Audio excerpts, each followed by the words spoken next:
Magandang umaga po sa ating lahat.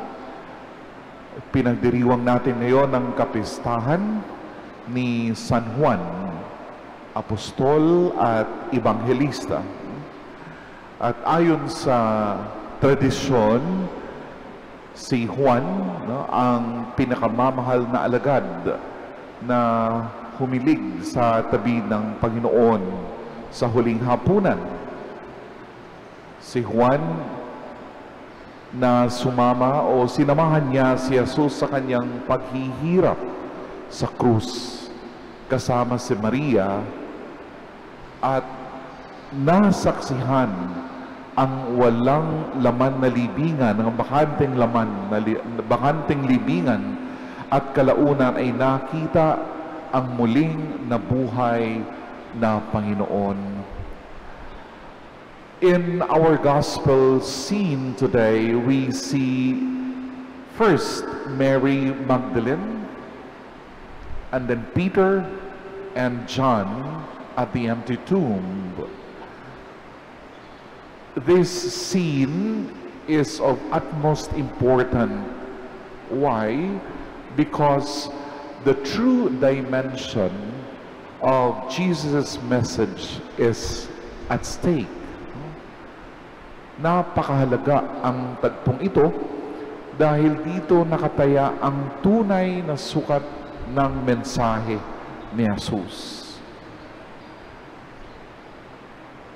Kung ang pag-ibig ni Jesus lamang ang mas malakas kaysa sa kamatayan, ito ay magiging sulit, na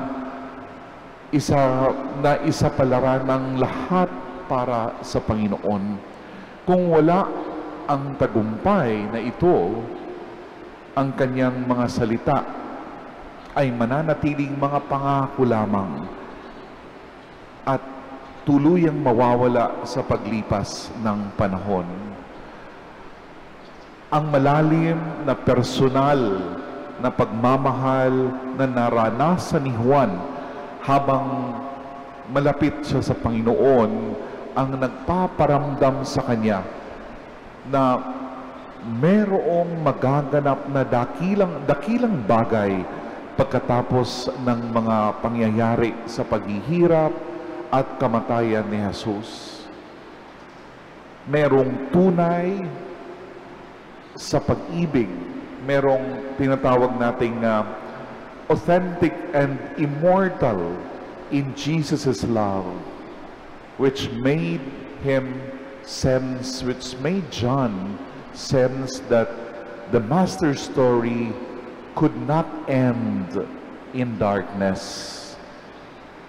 And no wonder when later on John was writing his letters, he started by saying that this Jesus he is talking about is a Jesus he had personal contact with.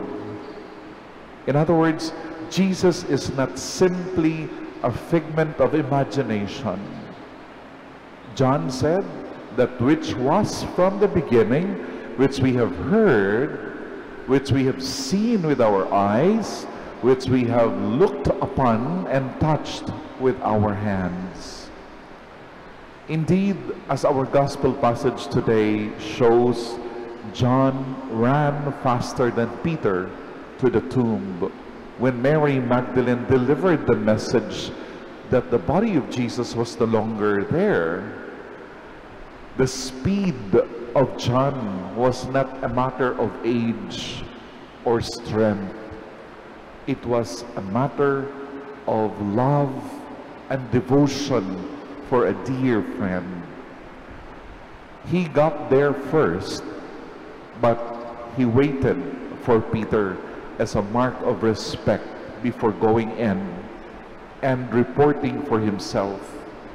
John said he saw and believed. Mga kapatid, sa lahat ng ito, saan nga ba patungo? Saan tayo dinadala ng lahat ng ito? Bilang bahagi ng ating mga pagdiriwang ng ating selebrasyon sa Pasko, ang kwento ni Juan ay humihikayat sa atin na buksan ang ating puso, ang ating mga puso upang mahalin si Jesus. Na sa ating pagmamahal kay Jesus, mas dinadala tayo ni Jesus palapit at palapit sa Kanya. At habang tayo'y lumalapit kay Jesus, mas nakikilala natin ang maraming bagay na hindi natin alam dati. Ang ating mga buhay ay nagiging mga buhay na halimbawa sa iba. Kung ano ang maaaring maging pagmamahal kay Jesus. The more we get to know, the more we become closer to Jesus, the more we get to know many things that we did not know before. And our lives become living examples to others of what loving Jesus can be.